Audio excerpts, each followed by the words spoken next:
시청교회 성도 여러분 반갑습니다.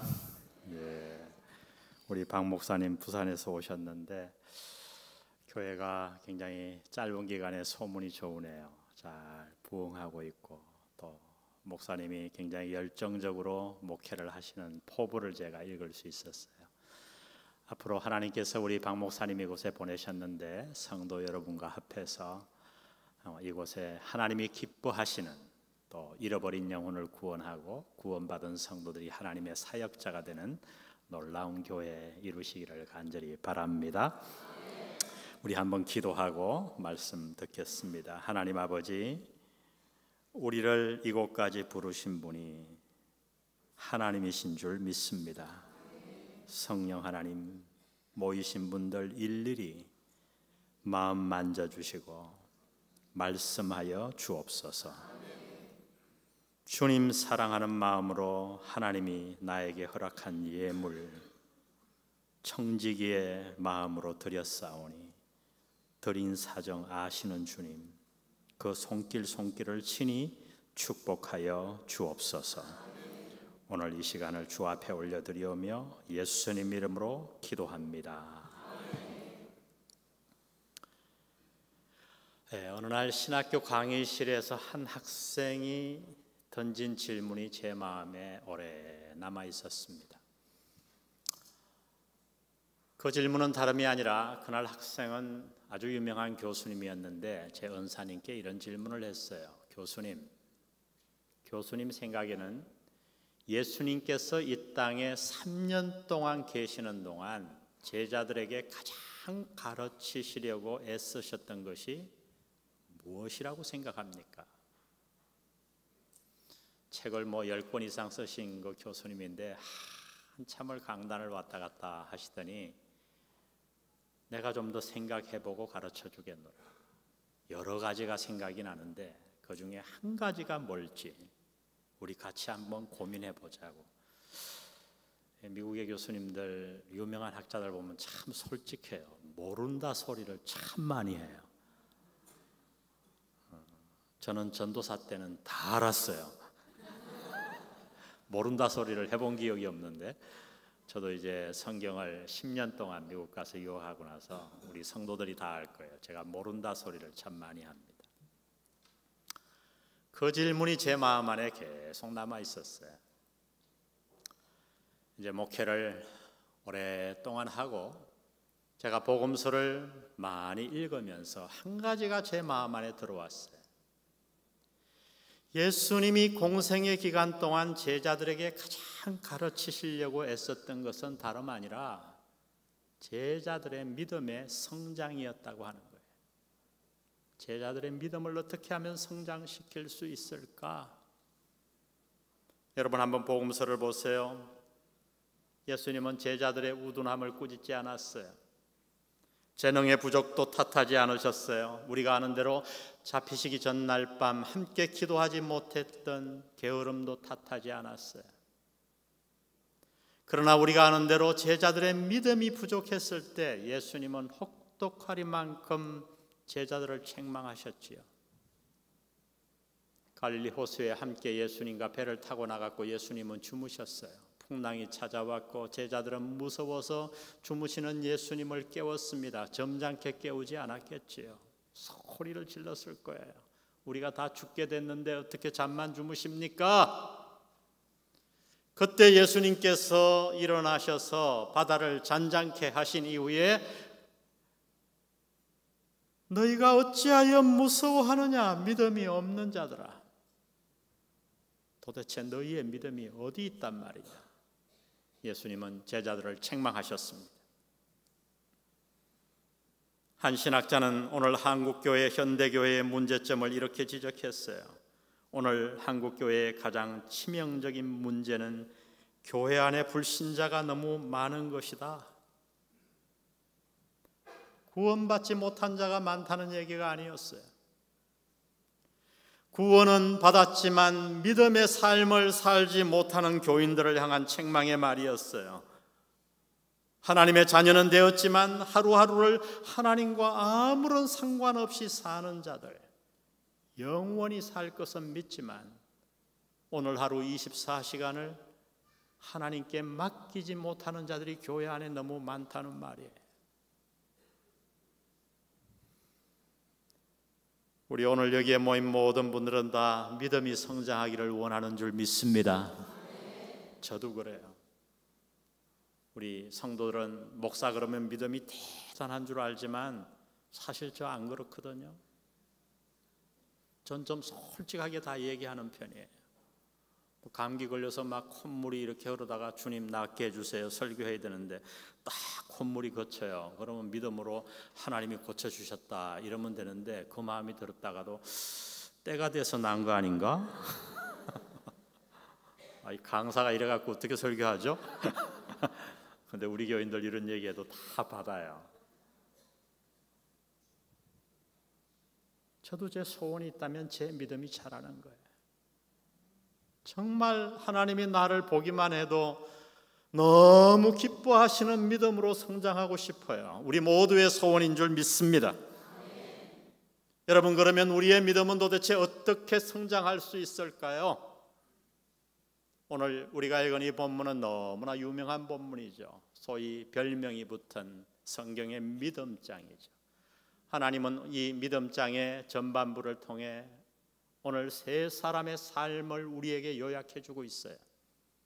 이 세 사람의 삶을 통해서 하나님은 저와 여러분의 믿음이 성장할 수 있는 세 가지 방법을 여기에 기록해 놓으셨어요. 여러분이 정말 마음속에 믿음이 성장하고 싶다면 오늘 말씀을 가슴에 잘 담으십시오. 그리고 그 말씀을 붙들 때 우리의 모든 믿음이 성장할 줄 믿습니다. 먼저 우리의 믿음은 어떻게 성장하는가? 하나님은 말씀하십니다. 올바른 예배를 통해 우리의 믿음이 자란다고요. 따라합시다. 올바른 예배. 오늘 본문 4절을 보세요. 믿음으로 아벨은 가인보다 더 나은 뭐를 하나님께 드림으로? 더 나은 제사를 하나님께 드림으로. 여러분, 더 나은 제사에다가 다 밑줄을 그으세요. 볼펜으로. 볼펜이 없는 분은 손톱으로라도 후벼 파가지고 거기다가 다 이렇게 표시를 해놓으세요. 너무너무 중요한 단어예요. 더 나은 제사. 오늘 우리말로 말하면 더 나은 예배입니다. 여러분, 이 표현은 우리가 상당히 충격을 받아야 할 표현이에요. 왜냐하면 우리 모두는 다 하나님 앞에 예배자이기 때문이에요. 여러분, 우리가 얼마나 예배를 자주 드려요. 특별히 한국교회는 에너지의 95%를 예배에 다 드린다고 해도 과언이 아니에요. 사실은 약간 문제가 있어요. 새벽 기도도 나와서 그냥 기도해야 되는데 예배 드리잖아요. 주일 대예배, 대자를 또 꼭 붙여놨어. 11시 9시는 대예배 아닌가요? 네. 그래서 우리 교회는 제가 하도 9시, 11시 이렇게 드렸더니 11시만 몰려들어. 그게 대예배인 줄 알고. 그래서 제가 10시, 12시로 쫙 갈라놨어요. 그러니까 반으로 쫙 갈라지더라고. 예배실이 넉넉한 게 얼마나 좋은지. 여러분, 다 대예배죠. 아멘? 다 대예배죠. 우리 생각이에요. 주일 오후 예배, 수요 예배, 금요 철야 예배, 구역 예배, 돌 예배, 해감 예배, 개업 예배, 뭔 예배가 그렇게 많은지. 그래요, 우리 모두 다 예배자예요. 그런데 여러분, 더 나은 예배, 뭔 얘기일까요? 여러분, 오늘 우리가 같은 예배당 안에서 같은 집회에 와서 같이 기도하고 같이 찬양하고 같은 설교를 듣는다고 해도 하나님이 보시기에는 다 같은 예배가 아니란 말이에요. 아무개가 드리는 예배는 아무개가 드리는 예배보다 못해요. 하나님 보시기에. 아무개 집사가 드리는 예배는 아무개 집사가 드리는 예배보다 더 나은 예배예요. 하나님 보시기에. 우리가 아는 대로 오늘 본문은 창세기 4장의 말씀을 요약해 놓은 거죠. 가인과 아벨의 이야기. 가인과 아벨이 제사를 드렸어요. 오늘 우리말로 말하면 예배를 드렸어요. 가인은 농사 짓는 자였기 때문에 곡식 가운데 일부를 가져다 하나님께 드렸고, 아벨은 목축업을 하는 자였기에 양 가운데 한 마리를 하나님께 드렸어요, 제물로. 그런데 하나님이 아벨의 예배는 받으시고 가인의 예배는 받지 않으셨어요. 왜일까요? 여러분, 해석이 결코 쉬운 본문이 아니에요. 이 본문을 해석하면서 신학자들은 두 갈래로 쫙 갈라집니다. 한쪽은 재물의 차이였다. 재물 때문에 하나님이 안 받으신 거다. 그들의 해석은 간단해요. 아담과 하와가 범죄를 하고 자기의 수치를 가리기 위해 무화과 나무로 옷을 해 입었잖아요. 하나님이 그들을 에덴 동산에서 쫓아내시며 가죽 옷을 해 입혔어요. 그 말은 최초로 짐승이 희생되었다는 거지요. 레위기가 만들어지기 전에 이미 가인과 아벨이 예배를 드렸잖아요. 하나님이 예배의 방법을 이미 알려주셨을 거라는 거예요. 우리의 죄는 우리의 노력으로 씻어지지 아니하고 반드시 피가 흘림이 있어야 죄사함이 있다. 그래서 죄사할 때는 피를 흘려야 된다 가르쳐 줬는데 가인은 그냥 곡식으로 드렸다. 일리가 있는 해석이에요. 그러나 또 한 무리의 신학자들은 아니다. 재물의 차이가 아니라 제사자의 태도다. 창세기 4장 3절을 보세요. 세월이 지난 후에 가인은 땅의 소산으로 제물을 삼아 여호와께 드렸고 아벨은 자기도 양의 첫 새끼와 그 무엇으로 드렸더니, 이게 뭔 말이에요? 양의 첫 새끼와 그 기름. 양의 첫 새끼 드리고 기름 따로 드렸나요? 여러분, 성경을 읽으면서 질문을 많이 해야 돼요. 의심을 하면 안 좋지만 알기 위해 질문을 많이 해야 돼요.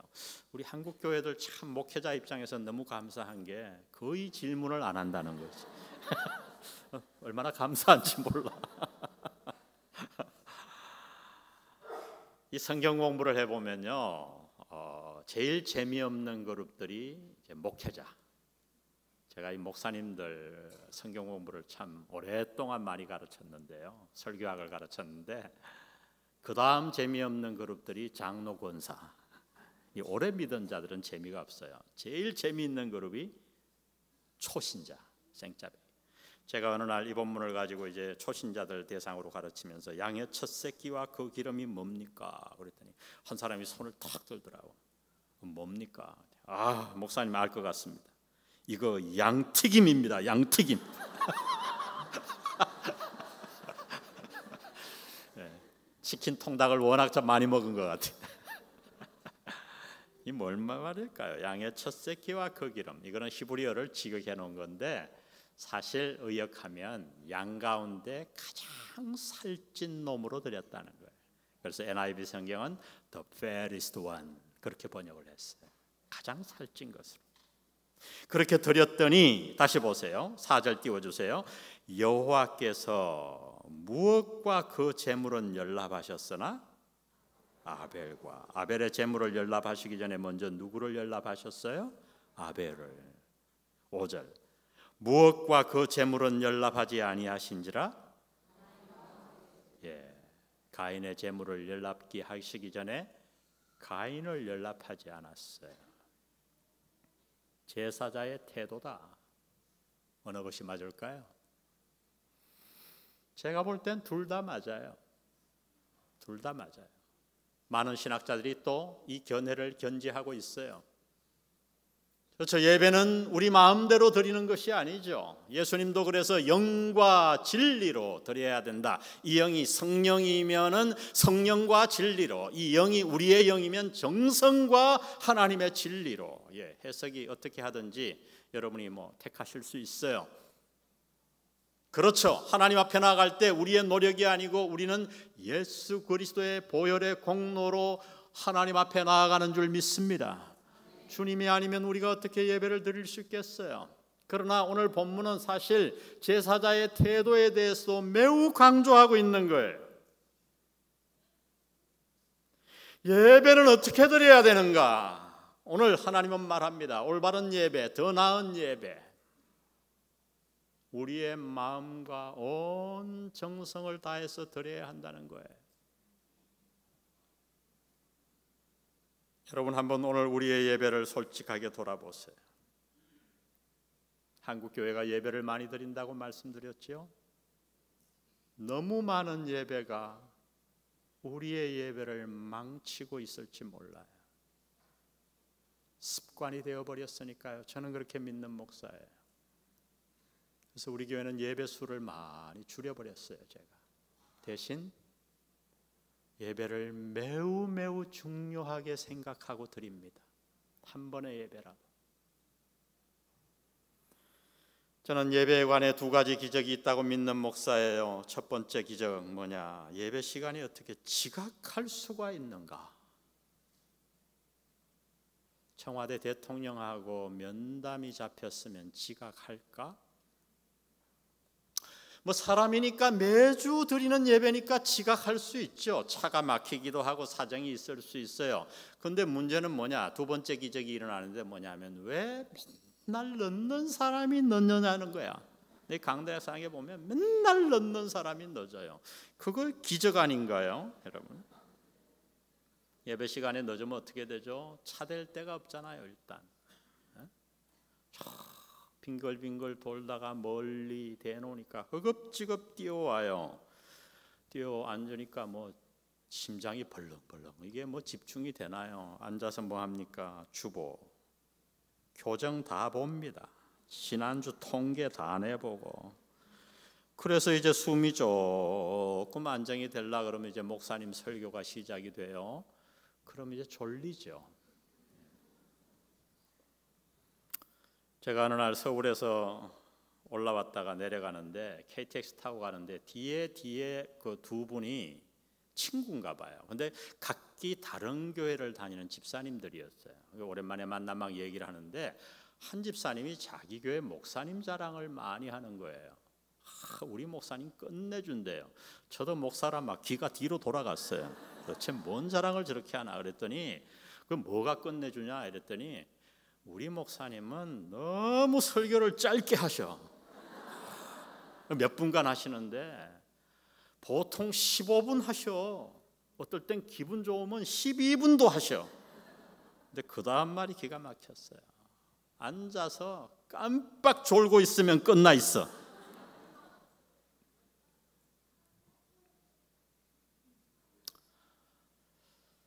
저는 예배를 어디서 배웠나 제 마음을 살펴봤어요.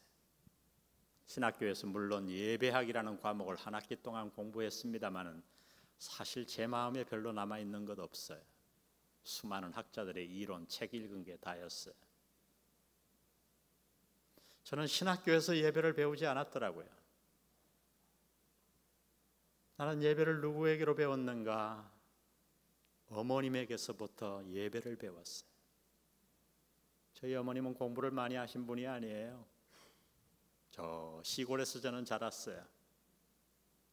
근데 그 어머님은 우리 사형제를 목사로 만드셨어요. 제가 막내입니다. 토요일이 되면 저희를 불러 모으셨어요. 지금도 기억나요. 내일이 무슨 날이지? 주일요. 그래, 주님의 날이야. 내일 하나님 뵈러 가는 거야. 목욕탕이 어디 있어요? 물을 데워 저희들 다 씻겨주시고 밤에 잘 때 머리 위에 기도해 주시고 안수해 주시고 내일 주일날 하나님이 기뻐하는 예배드리면 하나님 뵙고 그 기도문들이 그대로 생각이 나요. 주일 아침에 일어나면 전기다리미가 어디 있습니까? 숯불을 해서 저희들 옷을 다 다려주시던 장면. 시골에 새돈이 어디 있어요? 그 꼬깃꼬깃한 종잇돈을 펴서 인두로 다려서 성경책에 넣던 그 모습. 저는 거기서 예배를 배웠어요. 아, 예배는 저렇게 드리는 것이로구나. 여러분, 여러분의 예배를 한번 돌아보세요. 우리 한국 교회는 이제 예배를 돌아볼 때가 저는 되었다고 믿습니다.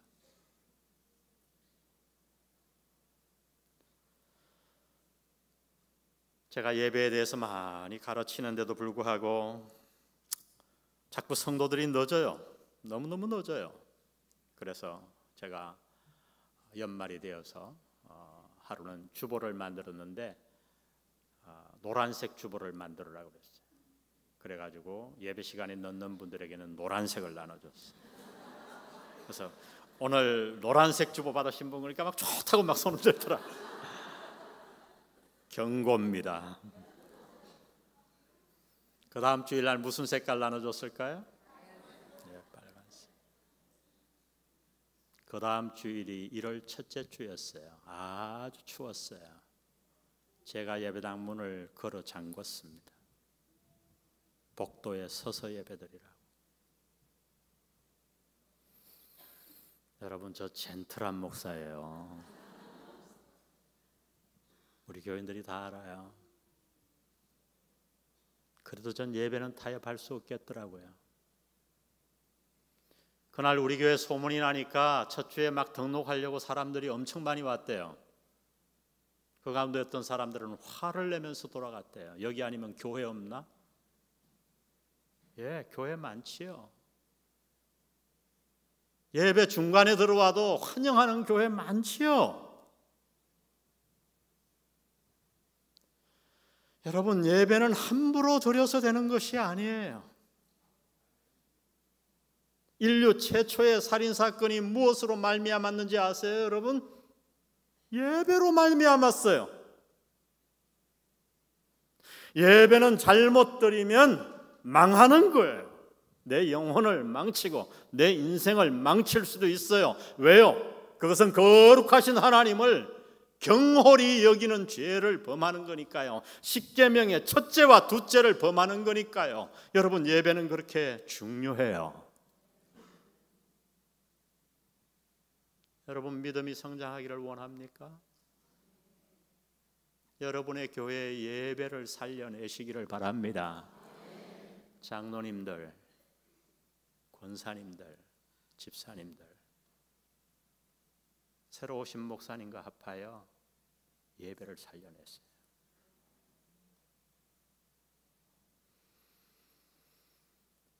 우리 교회는 예배가 참 좋아요.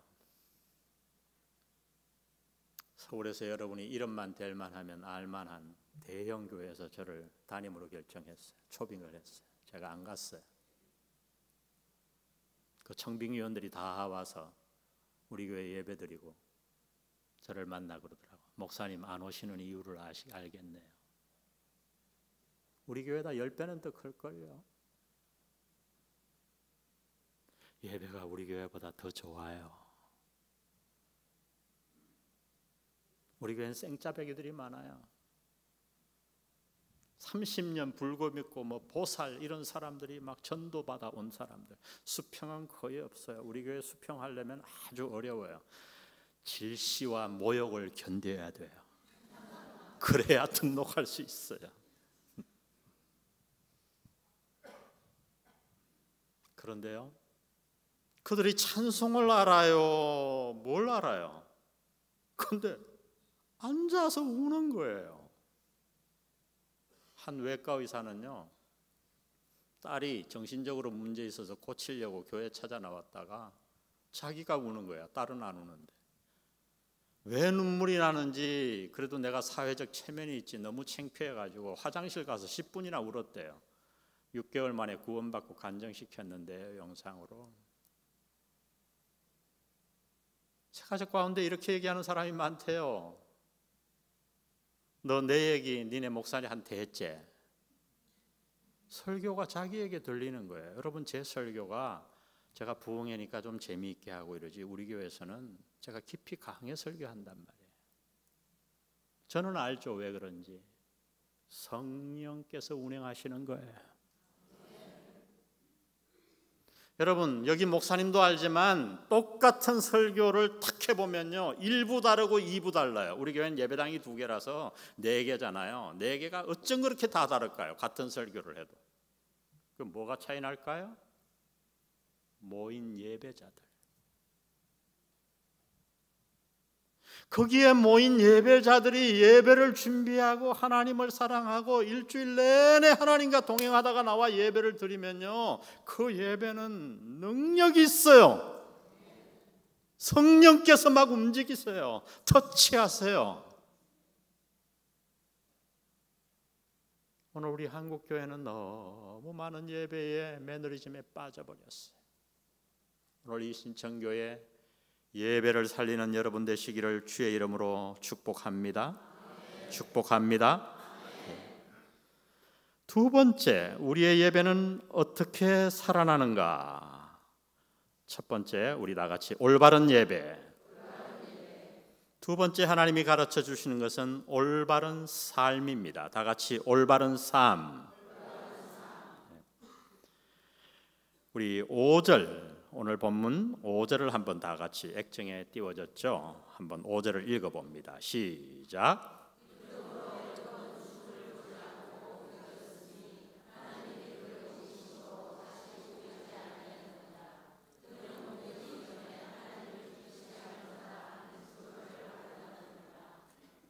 아멘. 에녹은 참 특별하게 죽음을 보지 않고 천국으로 직행했어요. 참 부럽죠. 근데 그 이유가 뭐냐? 하나님을 기쁘시게 하는 자라 하는 증거를 받았다. 증거를 받았다. 이 말 역시 창세기 5장에 해석이 되어 있죠. 창세기 5장 21절에 보니까 이렇게 얘기되어 있어요. 에녹은 65세에 무두셀라를 낳았고 무두셀라를 낳은 후 300년을 하나님과 뭐하며? 동행하며 자녀를 낳았습니다. 그가 365세를 향수하였더라. 에녹이 하나님과 뭐하더니? 동행하더니 하나님이 그를 데려가심으로 세상에 있지 아니하였더라. 하나님을 기쁘시게 하는 자라 하는 증거를 왜 받았느냐? 결국 하나님과 동행했다는 거예요. 300년을. 오늘 우리의 연령대로 말하면 30년을 하나님과 동행한 거예요. 어느 날 하나님이 오셔서 박 목사야, 너 나하고 한 달만 동행하자. 뭐 할 수 있죠. 40일 새벽 기도도 하는데 40일 금식도 하는데 3개월 동행하자. 그래도 한번 해볼 만하겠어요. 딴짓 하나도 안 하고 오직 하나님과 동행. 30년을 동행하자. 쉽지 않은 얘기. 에녹은 그렇게 했어요. 하나님이 그를 데려갔어요. 쉽게 얘기하면 하나님이 그를 죽음 없이 천국으로 데려간 이유가 있었는데 에녹 한 사람을 축복하고자 한 게 아니라 그의 삶을 인정해 준 거예요. 왜 그의 삶을 인정했는가? 오늘 우리 믿는 모든 자들이 그렇게 살아야 함을 에녹이 산 삶을 하나님이 인정했듯이 우리가 그렇게 살 때 하나님이 우리를 인정해 준다고 하는 뜻으로 말씀하신 거죠. 하나님과 동행, 히브리 기자의 표현을 빌리면 하나님을 기쁘시게 하는 삶. 자, 이제 또 물어봅시다. 오늘 한국교회 그리스도인들의 삶은 어떨까요? 초대교회를 괴롭힌 이단이 있어요. 영지주의라고 하는 이단입니다. 영어로 GN 이러는데 G가 묵음이라 그냥 나스틱주의 그렇게 해요. 다 같이 영지주의. 요즘 신천지가 난리잖아요. 뭐 겁낼 거 없어요. 초대교회 때부터 교회는 이단에게 공격받아 왔어요. 그래도 교회는 여전히 서 있는 거예요. 이 영지주의는 뭐냐? 영은 거룩하지만 이 육신은 악하다 그렇게 믿었어요. 그러니까 어떤 결론에 도달하냐면 예수님께서 육체를 입고 이 땅에 오심을 부인하게 된 거예요. 왜요? 거룩하신 하나님이 어떻게 악한 몸 속에 들어와요? 몸을 입고 어떻게 와요? 그러면 도대체 이 땅에 와서 공생에 33년 보내신 예수님의 몸은 뭐냐? 그랬더니 그들이 이론을 만들어냅니다. 가연설이다. 그건 진짜 몸이 아니고 우리 눈에 그냥 보이는 몸이었다. 그래서 여러분 요한 1서를 읽어보면 사도 요한이 이 영지주의 이단을 반박하기 위해서 여러 구절에서 말씀한 것을 알 수 있어요. 예를 들면 요한 1서 4장 2절 보세요. 하나님의 영은 이것으로 알지니 곧 예수 그리스도께서 뭐로 오신 것을 시인하는 영마다 하나님께 속한 것이요. 바로 영지주의 때문에 이 말을 한 거예요. 3절, 예수를 시인하지 아니하는 영마다, 다시 말하면 예수께서 육체로 오신 것을 시인하지 아니하는 영마다 하나님께 속한 것이 아니니 이것이 곧 적그리스도의 영이니라. 이게 다 영지주의를 반박한 거예요. 자, 그러면 초대교회를 괴롭혔던 이단이 지금은 끝났는가? 천만에요. 에덴 동산에서 아담과 하와를 유혹했던 그 사탄은 지금도 살아 우리를 유혹하는 줄 믿습니다. 그것이 성경이 가르치는 바예요.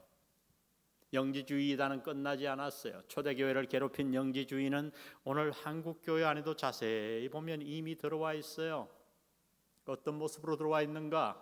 제가 보기에는 이원론주의. 다 같이 이원론주의. 이원론주의는 뭐냐? 교회는 거룩하지만 세상은 악하다.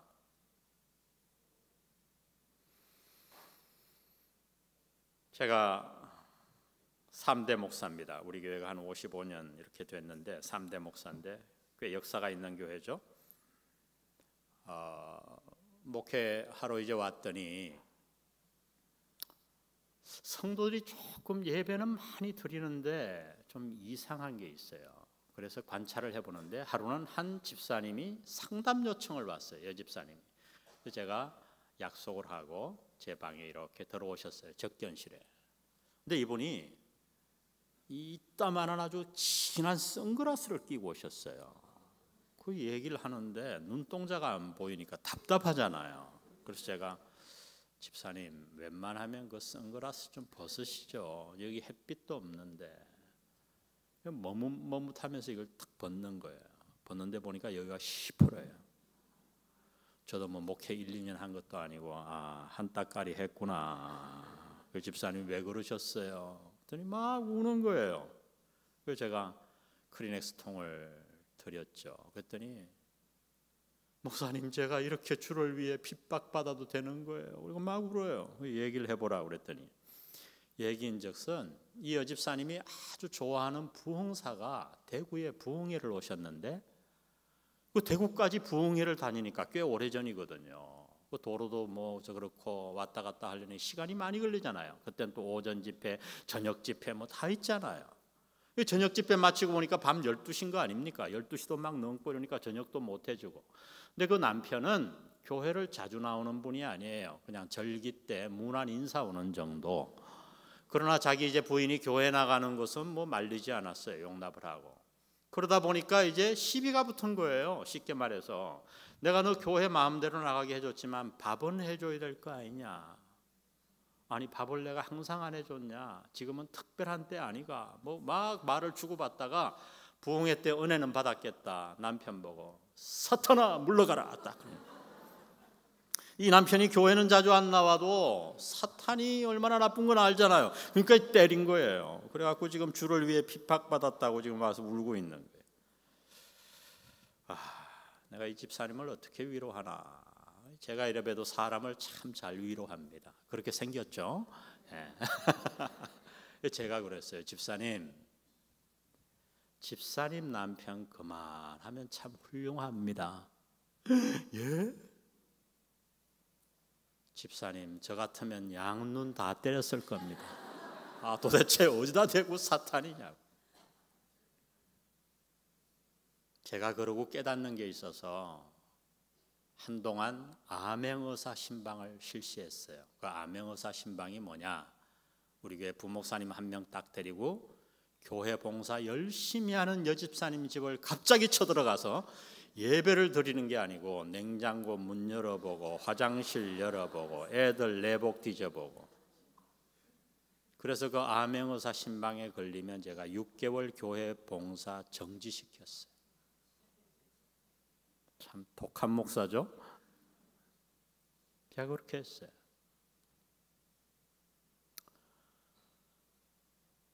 얼마 지나고 나니까 여성교회원들이 때로 몰려왔어요. 항의하는 거예요. 목사님 그런 일 다 하고 언제 주님 일 합니까? 제가 정색을 하고 그분들 앞에서 그랬습니다. 집사님들 제가 목소리 딱 군길 잡으면 잡아요. 그런 일이라니요. 그런 일이라니요. 교회 봉사하고 싶으면 살림 다 하시고 자는 시간 줄이세요.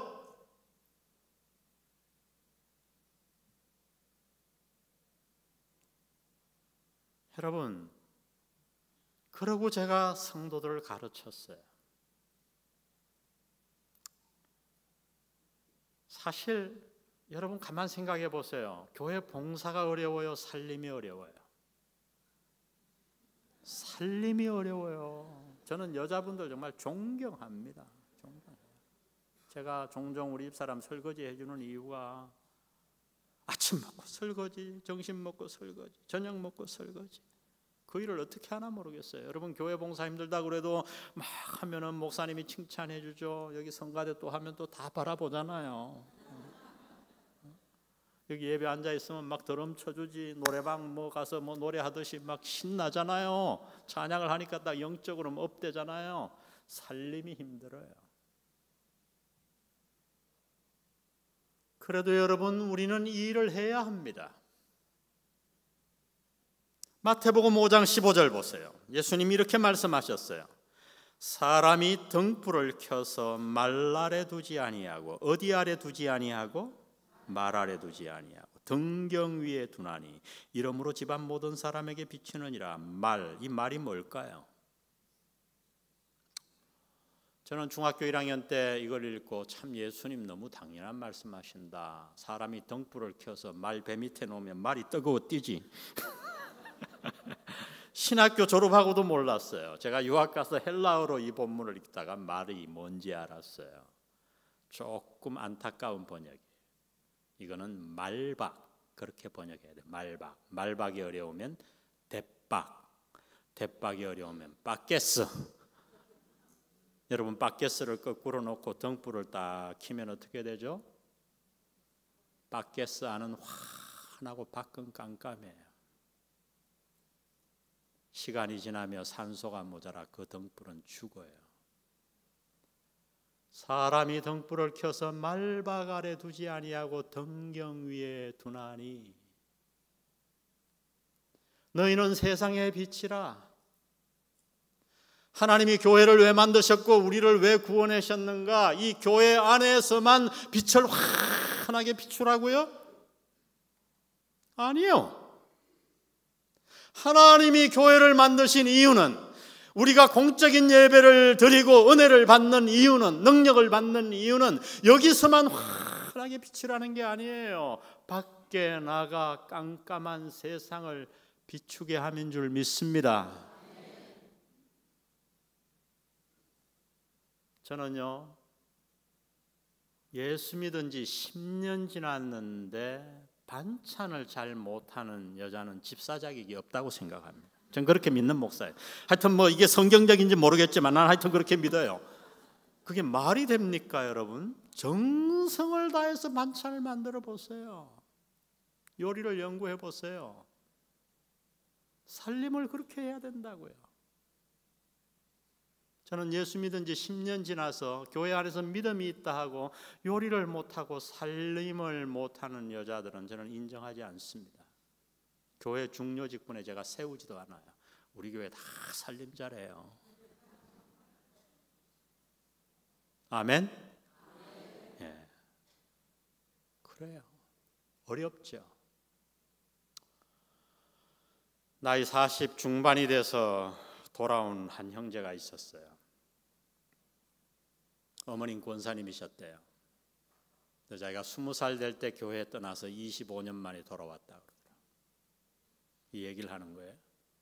자기 어머님 교회에서 살다시피 하셨는데 목사님도 인정하고 모든 교인들이 인정했지만 자기는 엄마한테 불평이 너무 많았대요. 일단 자기들은 늘 식은 밥을 먹었고 어느 날 자기가 뭔가 분명히 잘못은 했는데 어머니가 밥을 푸다가 나와서 그 밥 주걱으로 자기 뺨을 때렸대요. 고등학교 1학년 때. 그때 결심을 했대요. 내가 우리 집을 대학가 떠나는 날 나는 절대 교회를 나가지 않으리라.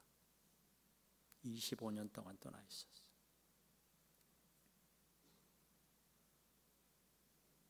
너희는 세상의 빛이라. 아멘? 어려워요. 살림하는 게 어려워요. 그러나 우리는 이 일을 해야 돼요. 제가 처음에 왔을 때 우리 교회 짱믿음 가정, 여자만 믿고 남자는 안 믿는 가정이 99가정이었어요. 그 많지도 않은 교인 가운데 제가 이 말씀을 가르치고 살림이 중요한 것을 얘기하고 암행어사 신방을 하고 어떤 일이 있는지 아세요? 지금 우리 교회 와보시면 다 알아요. 남자 여자 비율이 비슷해요. 다 부부끼리 믿어요. 여자 수가 조금 더 많아요. 이유는 호레비보다 과부가 더 많아서. 여러분, 남편 하나 못 꼬셔 데려 나옵니까? 여자 여러분, 남자 단순하거든요. 남자는 머리잖아요. 여자는 목 아닙니까? 뭔 뜻인지 몰라요? 머리를 마음대로 움직이는 게 목이잖아요. 그 반찬 잘해주고 좀 마사지하고 애교 좀 떨면 교회 가자 그러면 왜 안 오겠어요? 왜 전도 못해요?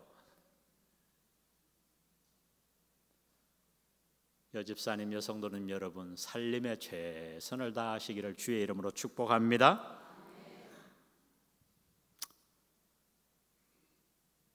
여자들에게 살림이 참 어려운 주무대라면 남자들에게는 직장이죠. 저는 늘 우리 부목사님들에게 얘기합니다. 우리는 후방이라고. 전방에 있는 분들이 성도들이라고. 그렇죠. 우리는 저 후방이에요. 교역자들은. 정말 직장 생활에서 하나님의 말씀대로 산다는 게, 사업한다는 게 얼마나 어려운지. 하루는 한 집사님, 공무원이셨는데 저를 식사 대접을 했어요. 굉장히 오래전인데 제가 가보니까 와, 이 식사가 이게 뭐 코스가 장난이 아니에요. 막 코스가 나오는데 자연산 송이에다가 뭐 회, 뭐 도미회에다가 도저히 제가 놀랐어요. 근데 이 공무원이잖아요. 근데 제가 궁금해서 못 견디겠더라고. 이 공무원이 무슨 돈이 이렇게 있을까? 그래서 제가 이게 도대체 얼마짜리일까 하고 제가 이제 가서 물었어요. 화장실 간다 그러고. 그랬더니 한 사람당 20만 원. 전 궁금하더라고. 공무원이 뭔 돈이 있어서 20만 원짜리를 사나? 우리 집 사람하고 4명이면 80만 원인데. 그래 물었어요. 집사님, 뭔 일이 있어요? 그러니까 아니래요. 혹시 로또 맞았어? 뭐 로또가 나쁜 건 아니에요. 성경에도 나옵니다. 아브라함이 떠났더니 이에 롯도 쫓아가니라.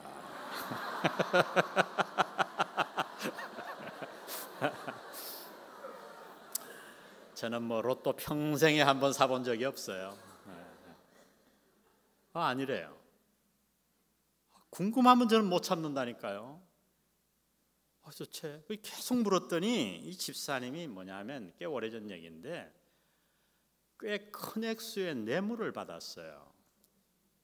근데 이걸 11조를 드리자니 좀 깨림칙하고 혼자 다 먹자니 하나님이 치실 것 같고 그래서 생각도 못하여 지금 주의 종 접대하는 거예요. 정근할 졸지에 공범됐습니다.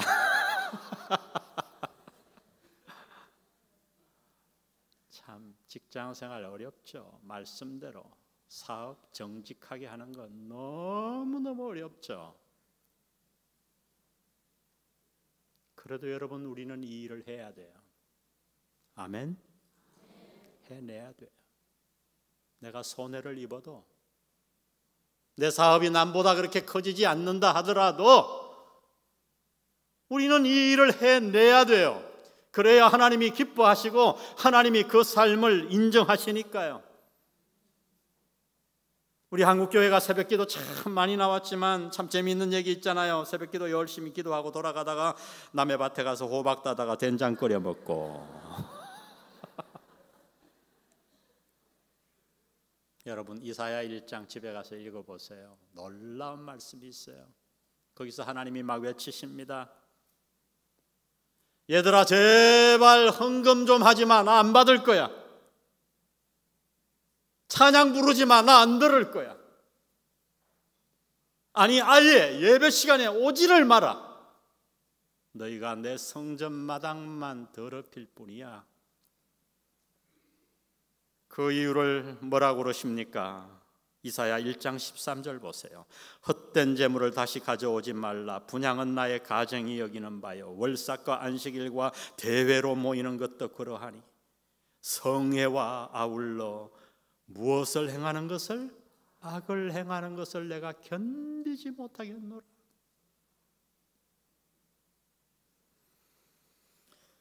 로마서 1장부터 11장까지 우리의 저 놀라운 구원을 설명한 사도 바울은 12장에 적용에 들어가서 처음 유명한 결론을 이렇게 내립니다. 그러므로 형제들아, 내가 하나님의 모든 자비하심으로 너희를 구원하노니 너희 몸을 하나님이 기뻐하시는 거룩한 산 제물로 드리라. 산 제사로 드리라. 여러분, 산 제물, 이건 말이 안 되는 얘기예요. 제물은 죽여서 드려야 되잖아요. 각을 떠서 드려야 되잖아요. 살아있는 채로 제단 위에 태우면 어떻게 됩니까? 그런데 그 단어를 썼어요. 살아있는 제물, 너희 몸을 살아있는 제물로 드리라. 이는 너희의 드릴 무슨 예배니라? 영적 예배니라.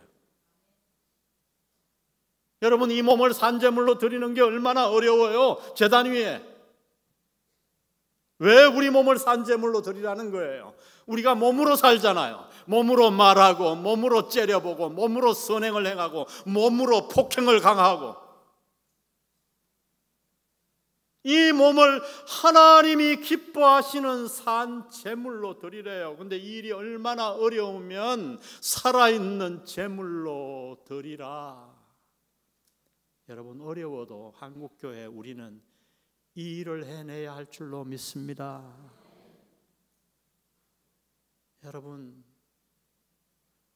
남편 노릇 하나 제대로 하는 게 얼마나 힘듭니까? 여기 남자들 다 있지만 솔직히 저만 보고 살짝 여기 와서 옆에 또 뭐 힘들다 그러면 또 집에 가 불난나잖아요. 힘들어요, 안 힘들어요? 남자분들?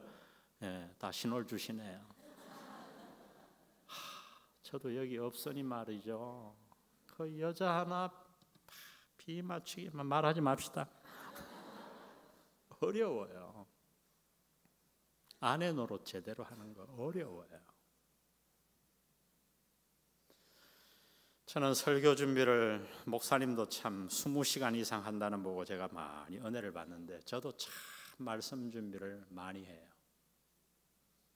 우리 교회에서는 아예 목요일 풀 하루를 제게 설교 준비 시간으로 딱 할애해 줬어요.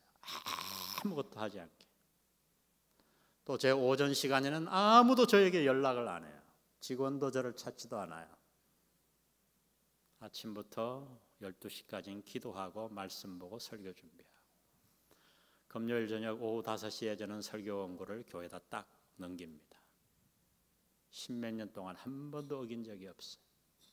근데 여러분, 이렇게 설교하는 것보다 훨씬 더 어려운 게 있어요. 가정생활이에요. 제가 여기서 청산유수 같은 은혜로운 설교를 쏟아낸다고 해도 집에 가서 악 하고 한번 폭파시키면요, 제 10년 설교 날아가는 거예요.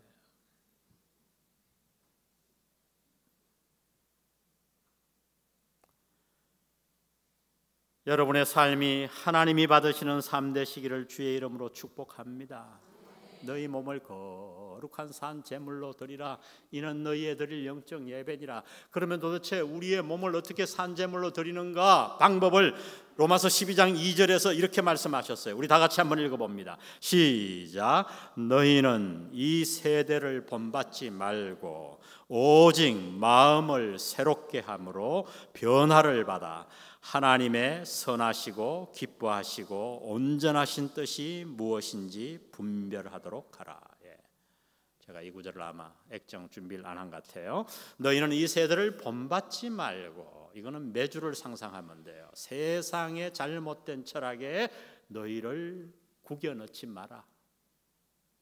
세상의 가치관에 자꾸 너희를 밀어넣지 마라.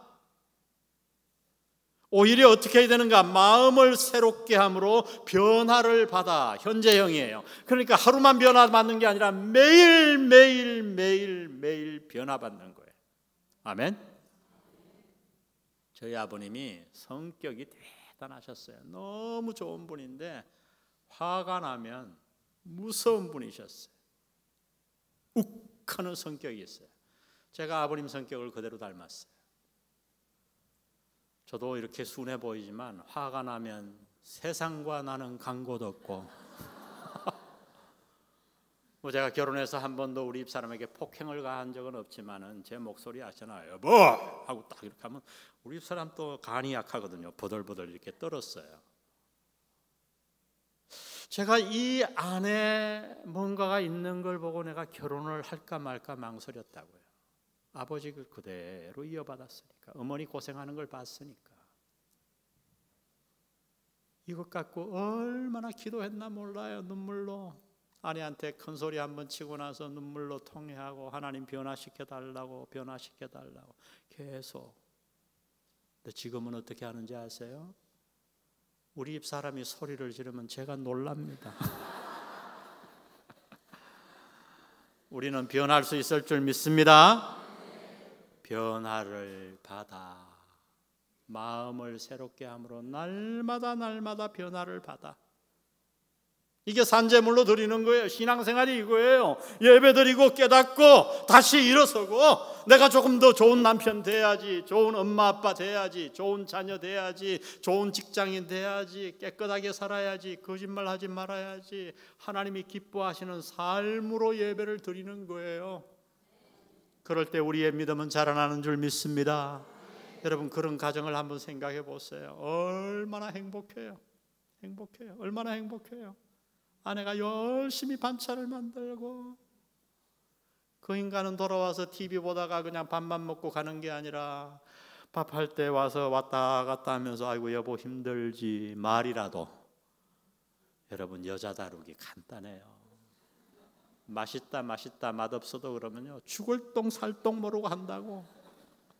잘한다 그러면 뭐 난리도 아니에요. 예쁘다 그러면 화장을 뭐 얼마나 해. 좀 안 예뻐도 예쁘다 이러고. 남자들 그것도 못합니까? 얼마나 그 자녀들이 복을 받겠어요. 할렐루야. 이게 교회예요. 교회.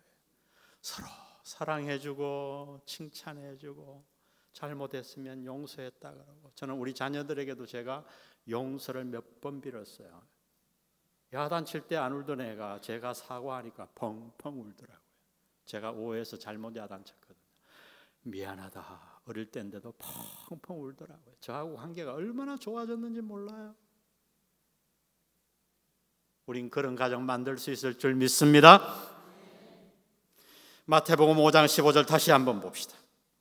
사람이 등불을 켜서 말날에 두지 아니하고 등경 위에 두나니 이러므로 집안 모든 사람에게 비치느니라. 16절이 중요해요. 다 같이 읽습니다. 시작.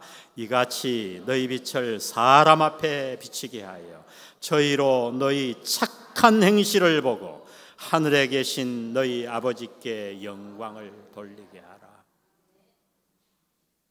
착한 뭐를 보고? 행실. 착한 행실. 우리의 믿음은 올바른 예배를 통해 자랍니다. 올바른 삶을 통해 자랍니다. 마지막 세 번째, 올바른 순종을 통해 자랍니다. 다 같이 올바른 순종. 예, 오늘 본문의 순종, 노아의 순종 다 알죠? 산 위에 배를 지어라. 뭐 조그만 조각배 같으면 저도 한번 순종해 보겠어요. 그런 배가 아니었어요. 내 모든 청춘을 100년 동안 지어서 내 모든 인생을 다 들여서 내 모든 재산을 다 바쳐서 짓는 그 배를 산 위에다 지으래요. 여러분 생각해 보세요. 상상을 동원해 보세요. 얼마나 사람들이 놀렸을까요? 가족들 데리고 배 지으러 인부 돈 다 팔아가지고 전다 팔아서 배 지으러 재료 가지고 산 위에 올라가는 걸 보고 아이고 치매가 와도 어째 저래 왔나. 노아 불쌍해 죽겠네. 인생 다 배렸어. 애들까지 다 배렸어. 오늘 본문은 노아의 순종을 그런데 이렇게 얘기합니다. 7절을 보세요. 믿음으로 노아는 아직 뭐하는 일에 경고하심을 받아? 보이지 않는 일에 경고하심을 받아. 이게 뭔 말이에요? 여러분, 신학자들과 성경 과학자들에 의하면 노아 홍수 이전까지는 이 땅에 비가 내리지 않았대요. 그럼 어떻게 농사를 지었어? 이슬로. 전 이 말을 안 믿었는데 제가 이스라엘에 가서 고고학을 좀 공부했어요. 예루살렘 대학 가서 교수하고 광야에 나가서 이렇게 장막을 치고 잤는데 아침에 나왔는데 깜짝 놀랐어요. 땅이 다 젖어 있는 거예요.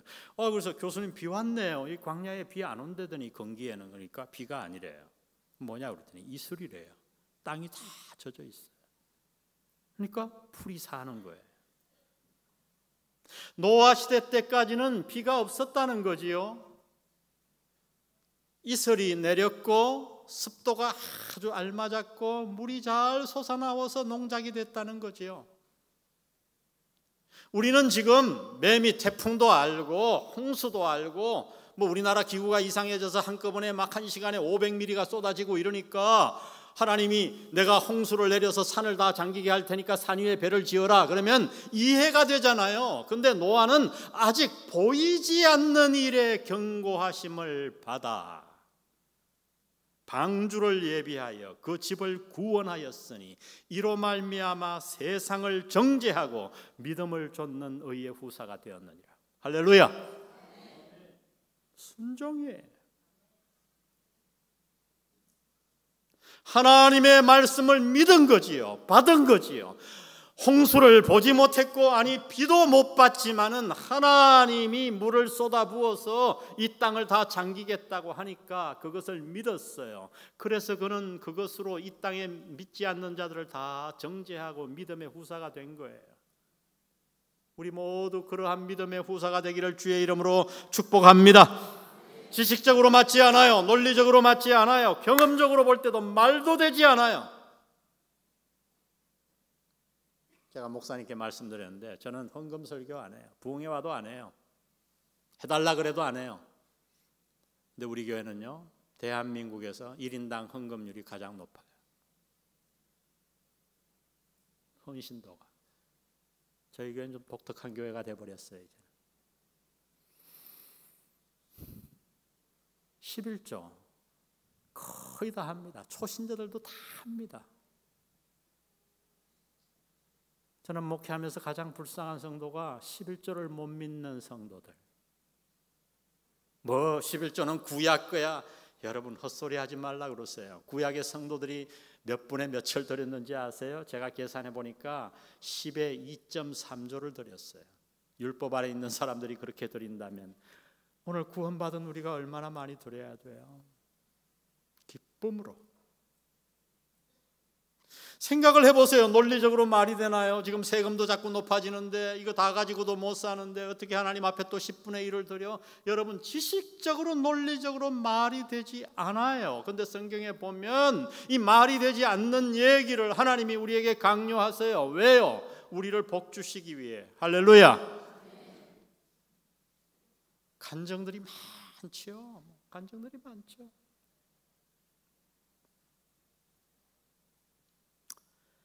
저는 우리 성도들을 사랑하는 게 아니라 이제는 24년 목회하고 나서 오늘 목사님께도 제가 밥 먹으면서 얘기했어요. 저는 우리 성도들을 존경합니다. 여기도 목장이라고 그러는데 우리 교회는 목장교회라고 그러고요. 목자가 있어요. 하루는 제가 굉장히 사랑하는 목자 7살 난 아들을 둬서 제가 맨날 그 아들 머리 쓰다듬어 줬는데 급하게 전화가 왔어요. 그 아이가 횡단보도 파란불에 손을 탁 들고 건너가는데 차가 와서 덮쳤어요. 신호를 어긴 차가. 울면서 전화가 왔더라고요. 마침 그때 우리 교회 백병원 원장님이 우리 교회 집사님이었어요. 전화를 해서 모든 의료진들 동원해서 좀 살려보라고. 제가 뛰어 올라갔어요. 10분밖에 걸려서 그냥 갔는데 이미 죽었어요. 바퀴가 머리로 지나갔으니 어떻게 살아요? 우리 교회는 1년에 한 번 새생명 축제를 합니다. 전도에 목숨을 거는 교회예요. 수평이 아니에요. 생짜배기. 11월 달에 이번에 새생명 축제가 있어요. 그 3주 앞두고 벌어진 일이에요. 온 교회가 슬픔에 잠겨서 그 아이의 장례식을 해요. 그 아이를 치인 운전사는 홀어머니하고 둘이 사는 아주 가난한 청년이었어요. 돈도 없었어요. 바로 구속이잖아요. 합의서를 써달라고. 우리 집사님 부자도 아니었어요. 자기 아파트 하나 없는 분이었어요. 병원에 엑스레이 기사하면서 성실하게 주님 섬기던 사람. 아무 조건 없이 사인해 줬어요. 조건이 아니라 부탁을 하나 했어요. 우리 교회 3주 후에 이러이러한 집회가 있는데 그 청년과 어머니 두 분이 와서 무릎 꿇고 비니까 사흘간 집회 참석해 달라고. 그리고 사인 딱 해줬어요. 그 청년하고 어머니가 집회 때 사흘 나왔고요. 지금은 우리는 침례라 그러죠. 세례받고 저희 교회 집사가 되었습니다. 제가 설교하고 이렇게 보면 부부가 청년 하나 어머니 하나 따로 앉혀놓고 성경책 찾아서 옆에 찬송과 같이 부르는 거예요. 전 제게 물어봤어요. 누가 우리 아들을 저렇게 죽였다 그러면 나는 저렇게 할 수 있을까? 전 절대 못할 것 같아. 도저히 못할 것 같아. 제가 어느 날 너무 마음도 아프고 그래서 불렀어요. 집사님 괜찮으세요? 확 하고 우는 거예요. 목사님 왜 괜찮냐고. 예배 드리다가도 우리 교회에서 나가라고 소리치고 싶대요. 어떻게 그렇게 하느냐고 펑펑 울면서 뭐라 그러는지 아세요? 목사님 그럼 어떡하라고요? 주님이 원수까지 사랑하라 그러셨는데 저보고 어떡하라고요? 어떡하라고요?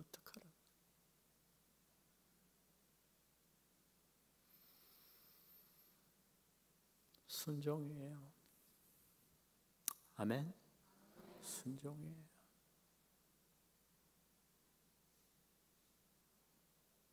말씀 한마디로 천지를 지으신 성자 하나님이 인간의 몸을 이 땅에 입고 오셔서 당신 대신에 십자가에 죽으심을 믿습니까?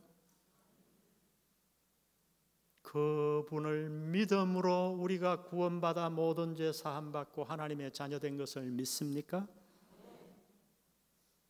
이 땅은 다가 아니요 죽음 이후에 영원한 세계가 있음을 믿습니까?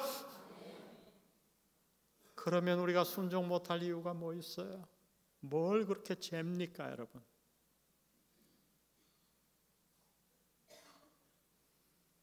오늘 이 신천교회 믿음이 자라나기를 주의 이름으로 축복합니다. 여러분의 예배를 살려내십시오.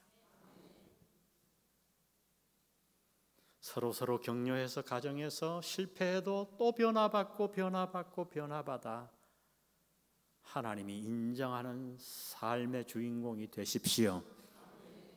그리고 하나님이 주신 그 말씀 붙들고 순종하여 하나님 앞에 인정받는 믿음의 사람 되시기를 주의 이름으로 축복합니다. 기도하십시다.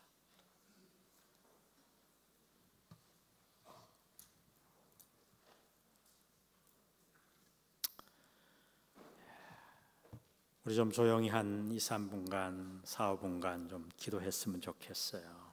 우리 가슴에 좀 손을 얹고 기도할까요?